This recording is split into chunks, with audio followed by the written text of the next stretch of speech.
I just finished the shoot and preliminary edit of this week's Philosophy Friday, Can You Love Without Trust? And it's a long one. The original edit was 38 minutes. So I'm going to try to get it down to 20 and make a cohesive narrative if possible. If not, we'll see how good my editing skills really are. Grab yourself a cup of tea, sit back, and enjoy, and be thinking of what you're going to say at the end, because I really love reading the comments and what the videos inspire in you guys below. So I hope you enjoy it. I had fun making it. The burning question for this week's Philosophy Friday: is trust necessary for love? My name is Corinne Phillips, and this is Fresh Cooks, where sometimes on Fridays we get together and we talk about things that matter. These are two huge concepts, so I'm going to break them down. And first we'll talk about trust, what it is and what it isn't, and then we'll talk about love and kind of what it is and what it isn't. But know that trust and love are two concepts that man has been struggling with for millennia. And some of our earliest framework comes out of Greek philosophy. And like many concepts of a culture, an ideology will be shaped that will influence the culture heavily. In many ways, the culture actually influences or changes the ideology. So understanding the kind of basic concept of platonic love and what our forefathers thought about trust is going to help kind of narrow down our own concepts of love and trust. One of my favorite recent pieces that I've seen on trust came from a grounded theory researcher, Brené Brown. And she has looked at a lot of the data, a lot of what people have studied about trust, and kind of pulled out and teased out these themes, a general framework to think about trust. Brené uses the analogy of a marble jar to describe how it is that we learn or build trust. The marble jar came from her daughter's teacher, who has a marble jar that represents, it's a visual representation for the children to motivate them to do well.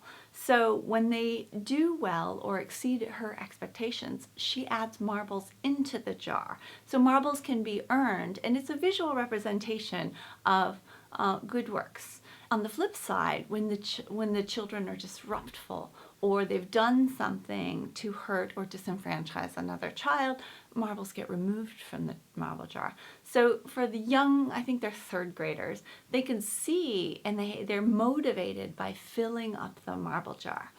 And Brené asked her young daughter, after she had been betrayed by one of her friends, if she had marble jar friends. Now these are the friends that continually throughout your life do small little things that accumulate and add up to a full marble jar. Now, trust is built through the smallest of moments, each serving to fill your jar with yet another marble. One of my favorite researchers is John Gottman, out of the Gottman Institute in Seattle. He studies marriage, relationships, and connection. And that was kind of a theme for me when I was in school, and definitely still is for me today. What drives connection? Gottman's definition of trust is choosing to connect when the opportunity presents itself. Interestingly enough, the opposite of connection is disconnection. The opposite of trust is betrayal. Betrayal is nothing more than choosing to turn away when the opportunity to connect presents itself. Now, the reason that I bring up betrayal when we're talking about trust is the two are often confused for one another, and yet the research supports that they're very different concepts. Trust is necessary for betrayal, but somebody that we don't trust no longer possesses the ability to betray us. So they are intertwined, they're just not the same thing. Now, in her research, Brene presents a definition for trust that I also believe encompasses fully the necessary components. This definition is by Charles Feldman, and it is, trust is choosing to make something important to you vulnerable to the actions of someone else. There is innate in that trusting a type of courage. And when somebody betrays us, that intimacy is what is being betrayed. Now, for those of us fortunate enough to have marble jar friends, friends that continually and repeatedly over time add to our life in meaningful and small but meaningful ways, there is an innate sense that this person has our best interest at heart. So within the construct of trust is a knowing that we are seen charitably by another person, which allows us then to be betrayed by people we love without losing trust. Because a betrayal isn't necessarily a dishonesty. Oftentimes, and most often the case, betrayals are things like misunderstandings or poor coping mechanisms, or things like not being able to read the minds of our partners or our friends and making a slight error or an embarrassment. Now, none of these things really have enough teeth in them to betray trust. They're not inherently dishonest. So betrayal and trust are two very different things, but they are kind of necessary one for the other. Now, there are kinds of betrayals that do impact our trust or do destroy our trust, and those are dishonesties. So when people are dishonest with us, say we're in a relationship with somebody and there's an infidelity, that is not only a betrayal, but it's a complete erosion of trust. Now, what the research suggests is these sort of derailing events actually open the door for further understanding, for communication. That might be something that was sorely lacking in the first place. So betrayal often can be the foundation for building trust, because it opens the person to that vulnerability. If you never allow yourself to be vulnerable to another person, you are not allowing connection with that person. And so oftentimes it takes something like a catastrophic betrayal to allow people to be vulnerable to one another and start to connect.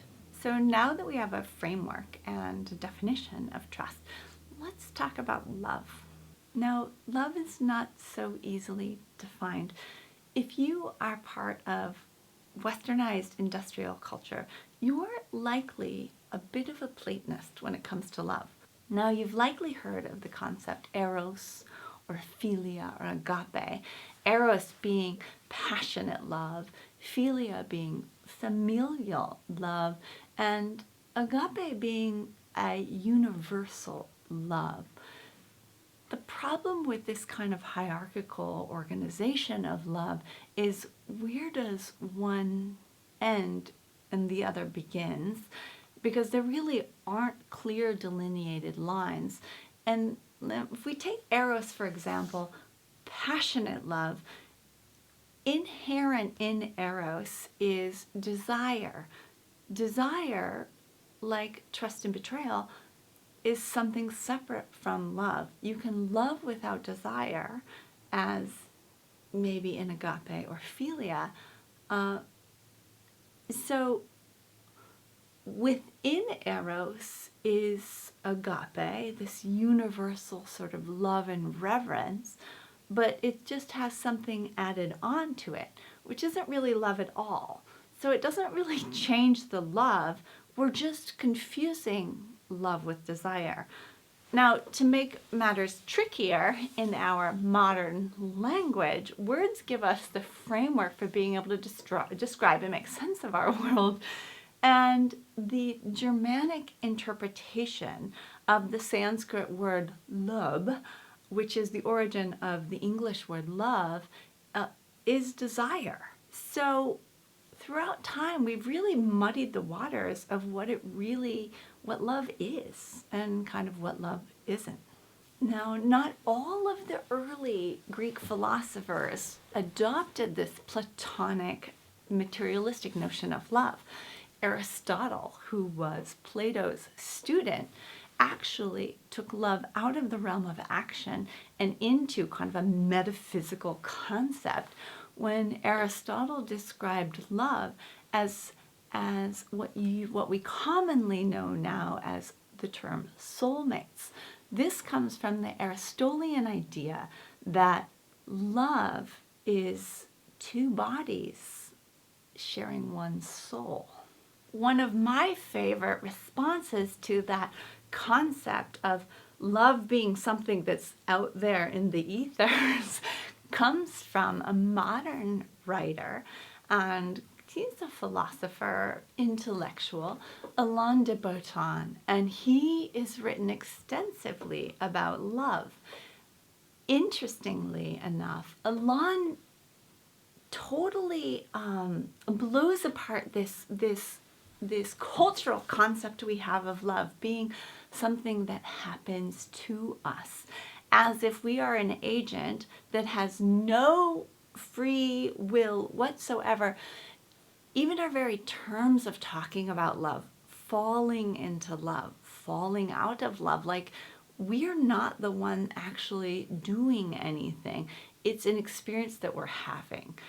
All of this comes out of this kind of Aristotelian notion that love finds us, this soulmate concept that if the right person comes along, they're going to bestow love onto us. Early Greek philosophers believed that only certain people were capable of love, that the high priestly class, the artists, the poets, the musicians, these were the people that actually had a firsthand experience of love, and that is what fostered their creativity, their music, their poetry, their writing. Now, like anything in our life, if you've never experienced something, you can't truly know it. And yet, each one of us have the capacity to be and experience and be changed completely by love. Now, Alain de Botton talks about love from as a skill, that love is actually something that we learn and we actively seek out and we actively become. Alain's work is interesting in that he gives agency to each and every individual, that he says the concept of happily ever after, the fairy tales, this notion of love happening to us, does us such a disservice because it brings us up to the moment of love, but it does not give us a framework of what love looks like over time. It talks about the falling, but it never discusses the sustenance. How do we sustain love over the long time throughout our lives? If we, and many of us, weren't modeled with good love narratives, we weren't given the tools of understanding what healthy, functional love looks like. And so without learning those skills and without inquiring about love, in essence, we give away our power, sit back and hope that love just happens to us. Now, sometimes love does happen to us, and in the process, our lover teaches us the very nature of what it means to love or how to love. But that's not always the case. When we look back through history, we'll take the Bible, for example. If we look at the commandment of love, that love is the very essence of our job here on earth. love thy neighbor as thyself. Love the Lord God with all your heart. We are commanded this very lofty concept of love, but we don't often know what that means. Now, assuming that love is an action, my logical conclusion would be, what if thy neighbor isn't lovable? So oftentimes we struggle with our very concept of love. So there are certain limitations inherent in this concept of love as an action. If love is something that happens to us and then all of a sudden we fall out of love, was that ever love? Or was that something else that we mistook for love? Now, Alon offers an alternative. And he said, instead of this concept of happily ever after, which offers no nuance, there's no allowance for variety, and there's no acknowledgement of failure. He suggests instead we look at love as and this is a quote, is a painful, poignant, touching attempt by two very flawed individuals to try to meet each other's needs in situations of gross uncertainty and ignorance about who they are and who the other person is. But they're going to do their best. Now, this is a much more generous starting point to allow for love as an education, where you're two flawed human beings going at this together.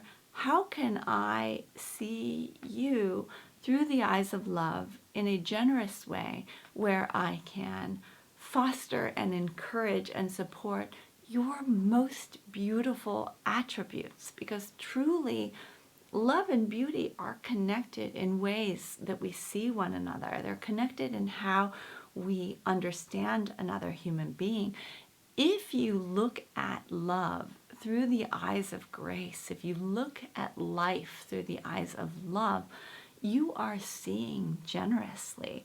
So if we look at our partner in terms of your best self, you can learn to accept things that maybe drive you kind of crazy, like squeezing the toothpaste in the middle of the tube. But ultimately, when we embark upon a loving relationship with another human being, what we're really doing is we're learning to connect with that person. We're learning to see ourselves and them through new eyes. So this endeavor, this commitment to approach love as an experience that is learned, that is built upon, that requires the input of another person, has a really interesting consequence on who we become as a person. Alon goes on to say that acceptance of ourselves as flawed individuals is truly what love is. If we are intolerant, unable to accept ourselves as human, as flawed, we are unable to accept the flaws and the humanity of others. If you were raised with a mother that loved you, or somebody in your early formative life that loved you very much, they saw you not as a helpless, pooping, barfing being. They saw you with love. They saw the potential in you. They saw the innocence and the beauty and the perfection. So that love that we learned, many of us learned early on, is the familiarity that we're seeking in our partners. We're looking for somebody that will love us in a way that is familiar with our formative experiences of love. We do know from studying human psychology that what is familiar is actually preferred, whether it be good or bad. So oftentimes what makes us feel loving towards another person isn't actually love at all, but yet a familiarity. And that doesn't bode well for those people that were abused as kids, because the pattern, the cyclical pattern of abuse, gets confused with love and is in essence what is sought. And yet throughout time there's been records of people being completely changed by love. So this notion, this Platonic notion that love is enjoyed by a hierarchy, that there's a certain chosen experience that some people have, and if you haven't experienced love, you can't know love, doesn't really hold true, because even if we haven't experienced love, we have the capacity to know and understand it when we experience love from another. Much of our concepts of romantic love actually are possession. Their concepts are ideologies of possessing another person fully, mentally, physically, which possession and love are two very different things, just as betrayal and trust are two very different things. The concept of being love separates love from this material understanding, an experience or an action, and it gives us agency when we see ourselves as human, we see ourselves as flawed, and we see ourselves as capable and learning. And we see love as being a learned and shared experience. Love in its most purest form is connection. So like trust, love allows us to connect with another human being. It allows us to connect with our environment, with nature. And like the early Greek philosophers of categorizing and separating love, when I speak of love, I'm not talking about desire. I'm not talking about passion. I'm not talking about physical, exchangeable modes of love. I'm talking about the eyes, the ability to see love, to see shared humanity in another person, the ability to understand that I am flawed, trying my hardest to make sense of this whole world, as are you. What do you know? What can you teach me? What can I teach you? How can I see you as you are? How can I see you through this concept of shared connection? And when we go out in nature, some of us love to be outside. We love to be in nature, and it's very restorative for us. There is a connection there, a reverence and awe, a love, and it is a state of being. It's a way of seeing. When we come into a relationship with somebody new, we are seeing them through that graceful eye, that graceful gift of, I see you as a human being, as I am. And so when we do the work of love, in essence, we're doing work on ourselves, clearing away the cobwebs so that we not only understand our own flaws and our own gifts and our own capacity, but that in another human being. So now that we've tackled these two components, can you love without trust? Absolutely. If love is something that is a non-material action, if love is a state of being, if it's a way of connecting, you can absolutely love somebody without trusting them. You can absolutely love somebody without having a relationship with them. But relationships are tricky, and they take more than love. So if you have a foundation, say your marriage is built on commitment and trust, and you don't have trust, you don't have a stable framework, you don't have a stable foundation to build that relationship.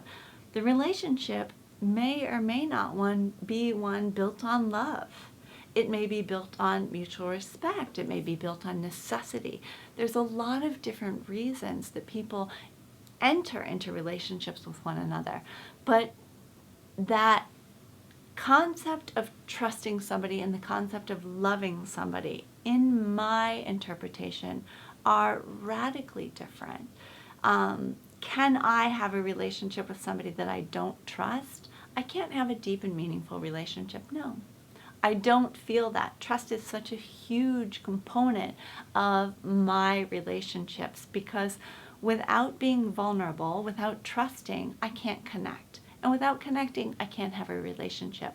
Can I love that person? Can I see that person as being wholly worthwhile, wholly human and flawed and trying? Yes, I absolutely can. So I hope that clears up the notion of love, the notion of trust, and I didn't touch on relationships per se, but relationships are a whole nother thing outside of these two realms. So I hope you enjoyed the video. I'm sure it went really long. But yeah, give me feedback, comments, your thoughts on love, your own experiences of love and trust, or maybe loving where trust is absent, or maybe your expectations of love that may be unrealistic, or your concepts of love. Share them below. And as always on Philosophy Fridays, I try not to meddle in the comments too much because I don't want to impart the water more than I already have making this video. But I love that you guys share in a dialogue together, and that you are all part of this integral community. So thank you for being here. Beloveds, have a wonderful day.